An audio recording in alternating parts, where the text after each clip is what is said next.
नमस्कार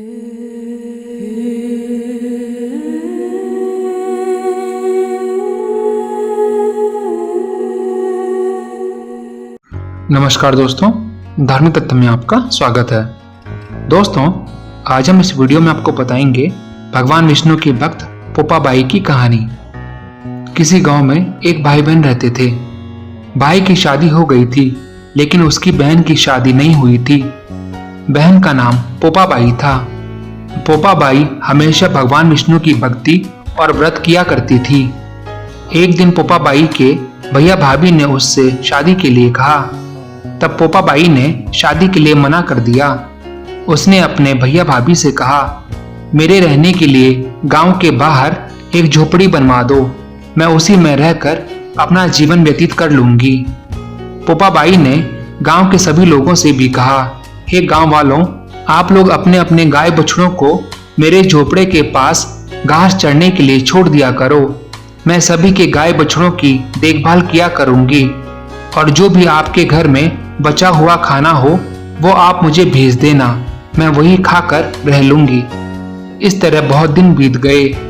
एक दिन उस देश का राजा शिकार खेलने जंगल को जा रहा था। तभी उसकी नजर गांव के बाहर बने पोपाबाई के झोपड़े पर पड़ी। राजा झोपड़े के पास जाकर आवाज लगाने लगा, यहाँ कौन रहता है? जब कोई भी उत्तर नहीं मिला तो राजा झोपड़े के दरवाजे को खटखटाने लगा। खटखटाने की आवाज सुनकर पोपाबाई ने अंदर से ही पूछा, बाहर कौन है? बार बार दरवाजा क्यों खटखटा रहे हो? तब राजा ने उत्तर दिया, मैं इस देश का राजा हूँ, मैं तुम्हारे साथ विवाह करना चाहता हूँ। पोपाबाई ने कहा, हे राजा, आप अपने महल को लौट जाओ, मैं पराये पुरुष का मुंह नहीं देखती। लेकिन राजा ने उसकी बात पर ध्यान नहीं दिया और बलपूर्वक पोपाबाई को उठाकर अपने घोड़े पर बिठाकर महल की ओर चल पड़ा।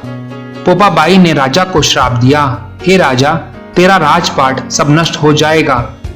महल में पहुंचकर राजा ने अपनी रानियों से सारी बात बताई। पूरी बात सुनकर रानियों ने राजा से अनुरोध किया कि पोपाबाई को सही सलामत उसकी झोपड़ी में छोड़ आएं। रानियों के कहे अनुसार राजा पोपाबाई को उसकी झोपड़ी पर छोड़ने चल पड़ा। रास्ते में पाप की नदी आई। जैसे ही राजा वो नदी पार करने गया, वैसे ही वह पाप की नदी में डूब गया। इस तरह राजा को उसके किए का दंड मिल गया। पोपाबाई ने सोचा कि उस राजा ने जबरन उसे छुआ है, जिससे वो अपवित्र हो गई है, इसलिए उसने पाप की नदी में कूदकर अपने प्राण त्याग दिए। पोपाबाई की आत्मा मृत्यु के बाद धर्मराज के दरबार में पहुंची। धर्मराज ने पोपाबाई का आदर सत्कार किया और पोपाबाई को स्वर्ग का राज दे दिया। एक दिन एक सेठ व सेठानी मृत्युलोक से स्वर्गलोक आए तो स्वर्गलोक के द्वार बंद देखकर वह धर्मराज जी से द्वार खोलने का आग्रह करने लगे। धर्मराज जी ने कहा, इस द्वार पर पोपाबाई का राज है। इस पर सेठ सेठानी कहते हैं कि हम पोपाबाई को नहीं जानते हैं। धर्मराज उन दोनों की बात सुनकर कहते हैं कि तुम दोनों 7 दिन तक मृत्युलोक में रहो। 8 खोपरा से राई भरकर 5 कपड़े ऊपर रखकर कहानी सुनकर उद्यापन करना और कहना कि राज है पोपाबाई का, लेखा लेगी राई राई का।